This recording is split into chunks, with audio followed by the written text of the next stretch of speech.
দেশের দ্বিতীয় সমুদ্র বন্দর মোংলার সঙ্গে খুলনার একমাত্র যোগাযোগের মাধ্যম খুলনা মোংলা মহাসড়ক। অর্থনীতি, শিল্প আর পর্যটনের অন্যতম প্রবেশদ্বার এই সড়কটি এখন মৃত্যু ফাঁদে পরিণত হয়েছে। প্রতিদিনই ঘটছে দুর্ঘটনা, ঝরছে প্রাণ। মোংলা থেকে এম ফিরোজের পাঠানো তথ্যচিত্রে ডেস্ক রিপোর্ট।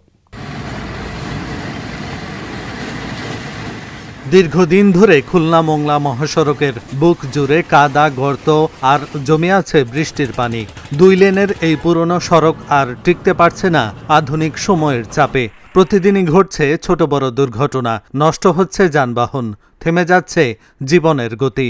সবশেষ এই ভাঙা রাস্তাতেই থেমে গেছে এক সম্ভাবনাময় তরুণের পথ চলা। প্রাণ হারিয়েছেন শিক্ষার্থী কায়সান কবির। আমি সবাইকে বলি, রাস্তার অবস্থা এরকম না থাকে। আমার কায়সান যেভাবে চলে গেছে, এই জন্য আর কোনো কায়সান সড়কটি কেবল খুলনা ও মোংলাকে নয়, সংযুক্ত করেছে মোংলা সমুদ্র বন্দর, রামপাল বিদ্যুৎ কেন্দ্র ও সুন্দরবনের পর্যটন কেন্দ্রকে। অর্থনীতি, ব্যবসা আর উন্নয়নের শিরায় রক্ত সঞ্চালনের মতোই গুরুত্বপূর্ণ হলেও প্রতিদিনই মানুষকে পাড়ি দিতে হচ্ছে জীবনের ঝুঁকি নিয়ে। খুব ভাঙাচোরা এবং আমাদের ইঞ্জিনগুলো ফাঁসি খায় এবং লোকজন, যাত্রীগুলো দুর্ভোগ, খুব কষ্ট করে। আর গর্ভবতী মহিলাকে নিয়ে তো যাওয়াই যায় না।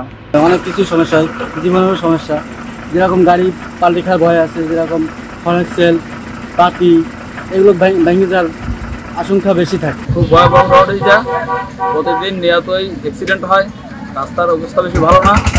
আমরা চাই যে এই রাস্তাটা খুব দ্রুতভাবে হোক। একটা গুরুত্বপূর্ণ একটা বন্দর, মোংলা বন্দর, এত পুরনো বন্দর হিসাবে এই রাস্তার আদৌ উন্নতি হয়নি, যেটা পর্যটক এবং ব্যবসায়ীদের জন্য খুবই হতাশাজনক। আমরা চাই দ্রুত মোংলার এই রাস্তাটি অন্তত সংস্কার করা হোক।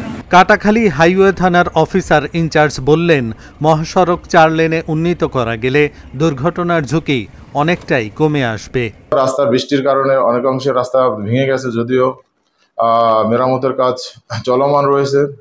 তারপরেও রোড ভাঙা অবস্থার সেটাও একটা দুর্ঘটনার কারণ। তার বেশিরভাগ কারণ হচ্ছে এখানে আপনার 2 লেনে গাড়ি যাতায়াত রয়েছে। এখানে যদি 4 লেন হতো তাহলে কিছুটা হলেও দুর্ঘটনার সংখ্যা হ্রাস পেত। বর্ষাকাল দীর্ঘ হওয়াতে বিটুমিন বা পিচের কাজ করা সম্ভব হচ্ছে না, বললেন প্রকৌশলী। বর্ষাকালটা একটু দীর্ঘ হওয়াতে বা অনবরত বৃষ্টি হচ্ছে আর কি, এই কারণে হয়তো দেখা যাচ্ছে এর মধ্যে পিচের কাজ, যেটা বিটুমিন পিচের কাজ করে, ওই কাজটা পুরোপুরি করা যাচ্ছে না আর কি। এখন হয়তো আস্তে আস্তে বৃষ্টি কমে যাবে। এরকম যদি বৃষ্টি যদি না হয় তাহলে আমাদের 1 সপ্তাহ বা 10 দিনের মধ্যে আমাদের অংশটাতে যে কিছু ছোট ছোট গর্ত বা ইয়ে আছে, এগুলো হয়তো ক্লিয়ার হয়ে যাবে। খুলনা মোংলা মহাসড়ক শুধু একটি পথ নয়, এটি গোটা দক্ষিণাঞ্চলের স্বপ্ন, সম্ভাবনা ও আগামী দিনের সেতুবন্ধন।